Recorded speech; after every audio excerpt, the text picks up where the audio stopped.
Faly miarabanao amin'ny anaran'i Jesosy indray aho mamono ny fiadanan'i Jesosy Kristy Tompo amintsika tsirairay avy. Ny lohahevitra izay resahana amintsika indray amin'izao fotoan'izao dia mahakasika ny amin'ny antsoina hoe rehefa manao zavatra ianao dia tanterao hatramin'ny farany. Rehefa manao zavatra ianao dia tanterao hatramin'ny farany. Zany hoe raha amin'ny teny français izy dia hoe aller jusqu'au bout.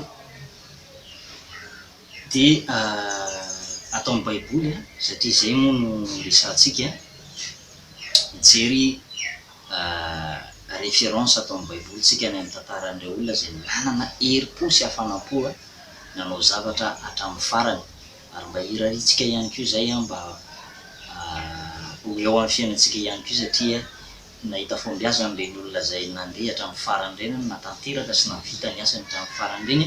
Ho jerevantsika voalohany ary ny Zakaria 4:5-7 sy 9 amin'ny anaran'i Jesosy. Iza moa ianao ry tendrombohitra lehibe, ho tonga tany lemaka eo alohan'i Jerobabela ianao, ary hoenti mivoaka ny vato atao tendrony sady hisy fiantsoana hoe fahasoavana ny ho aminy. Eo amin'ny andininy fahatelo andininy fahadimy dia izao ny vaky ny teny. Ary ilay anjely niresaka tamiko dia namaly ka nanao tamiko hoe tsy fantatrao va ireo fa hoy eo tsy tompoko.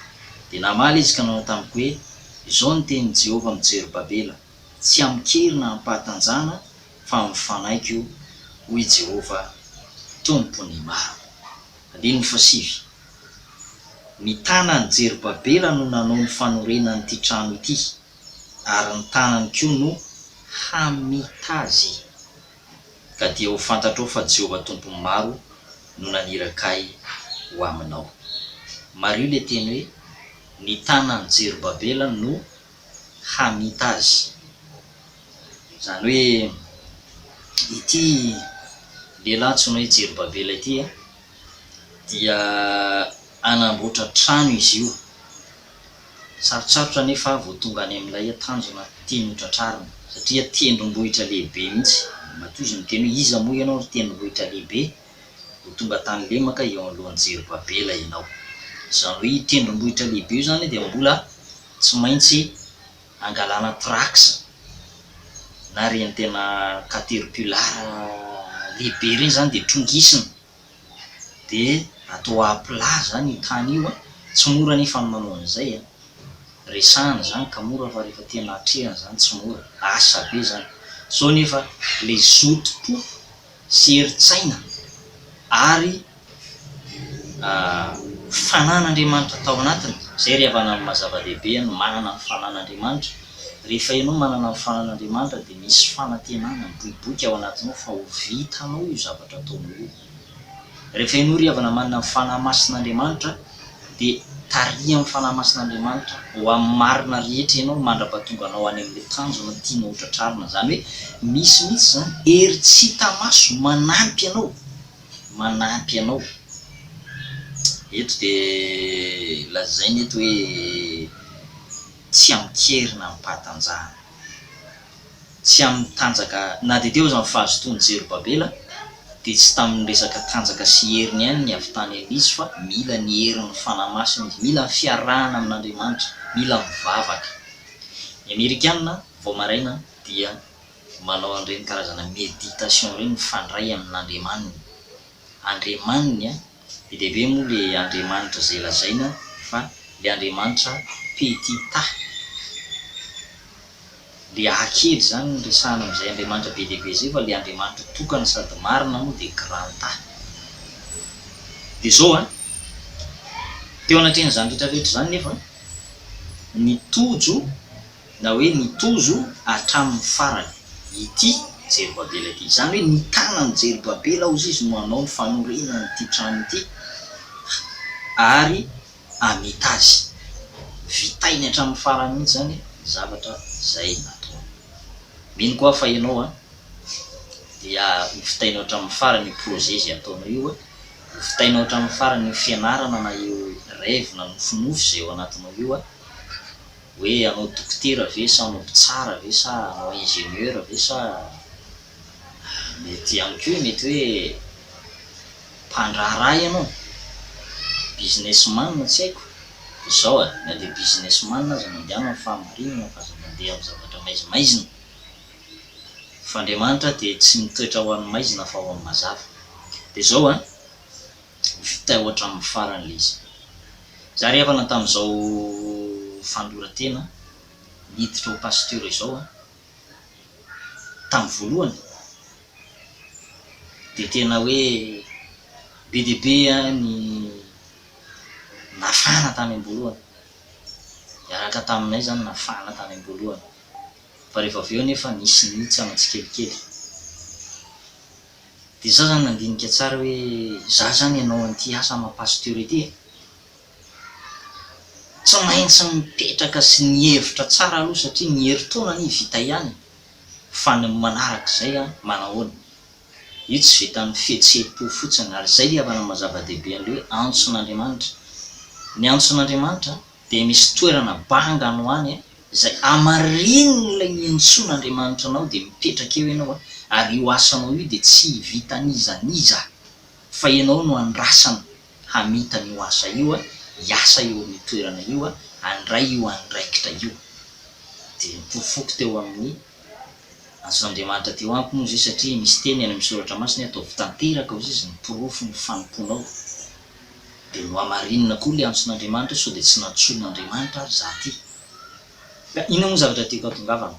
7 taona ty aoriana miresaka aminao zao 7 taona ty aoriana formation zany lalana ny lalovana fizantoetra fitsapana fahoriana 7 taona ty aoriana dia milaza aminao fa mbola mitohy ny lalana zany tsy maintsy vitaina hatramin'ny farany zany ty iraka zay nampanaoviny Jesosy ity ary Jesosy moa ny antso, Jesosy ny antso.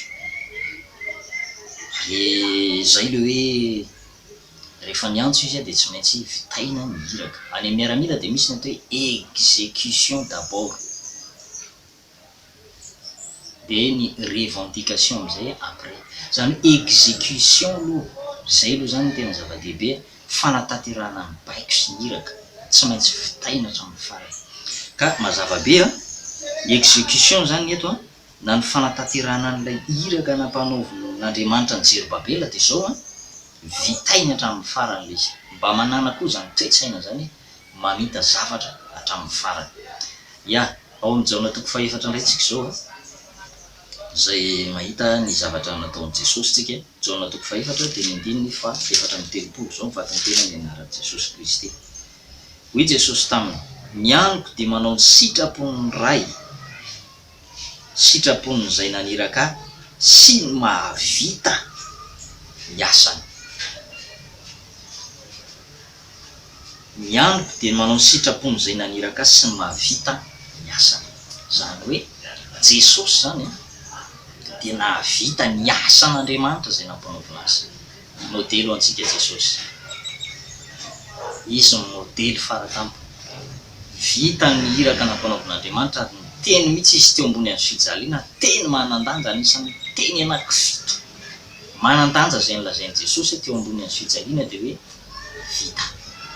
Vita ny Jesosy mission faratampony famonjena ny fanahin'ny olombelona sy ny fanafana azy amin'ny fahotana. Ry havana, mba manana ihany koa fomba fijery tahaka ny an'i Jesosy. Manana fomba fijery tahaka ny an'i Jesosy vitaina hatramin'ny farany le asa nampanaovina. Jesosy tena vita ny asan'Andriamanitra izay nampanaovina azy. Dia ao amin'ny Jaona 7:10 indray tsika dia mahita vavaka zay nataon'i Jesosy io 4. Izao efa nankalaza anao tetỳ ambony tany, vitako ny asa nomenao ahy ataoko. Vitako ny asa nomenao ahy ataoko. Vita n'le asa. Ao amin'ny Jaona 7:20 dia mbola misy fampiherezana ho antsika ihany andininy fa 30 zao mivaky ny teny. Ary rehefa nanandrana ny vinaigitra Jesosy dia nanao vita, dia nanondrika ny lohany izy ka nanolotra ny fanahy. Vita hoy izy Jesosy, vita ny famonjena, azo ny fandresena. Vita ny Jesosy hatramin'ny farany ny asa nampanaovana azy. Ao amin'ny asan'ny apôstôly toko 20, asan'ny apôstôly toko 20 andininy fa 420 dia zao mivaky ny teny eo. Rehefa tsy misy mampiontso anahy zany na ataoko zavatra akory ny aiko mba hahavita ny alehako am-pifaliana sy ny fanompona izay noraisiko tamin'i Jesosy Tompo, hanambara ny filazantsara ny fahasoavan'Andriamanitra. Alleluia. Eto dia milaza ny tenin'Andriamanitra hoe Paoly apôstôly, ilay lampanenjika ny fiangonan'Andriamanitra ary nahazo taratasy avy any am-pisorona be mihitsy autorisation misambotra zay rehetra mitoritory zany ny anaran'i Jesosy zany, ny kalamanjana eny ka hoe mitoriteny eny ka hoe mbola hotoriana io ny anaran'i Jesosy dia samborina dia ampijaliana dia ampidirina hatramin'aizana. Zao ny fariavana ny zavatra niseho nivonjehan'i Jesosy izy niseho tamin'i Jesosy jamba 3 andro io lehilahy io atao anatin'le fahajambana no nitenenan'i Jesosy taminy hoe ataoko fanaka voafidy hitorony anarako any amin'ny jentilisa ianao. Zany hoe lasa instrument de Dieu zany izy fitaovana mahevaika teo am-pelatanan'Andriamanitra. Lay mpanenjika fahiny dia niova fo ary tsy natao hoe Saul intsony ny anarany fa natao hoe Paoly. Dia rehefa niova fo izy dia nitory ny filazantsara. Ary rehefa nomeny Jesosy fahitana izy hoe irako ianao, dia inona ny toe-tsaina tao anatiny? Tsy hanao kitoto mihitsy, tsy hoe hanao zara famanao na hoe taitaitra mbolohany fotsiny, fa tena hoe vitainy hatramin'ny farany mihitsy ilay mission.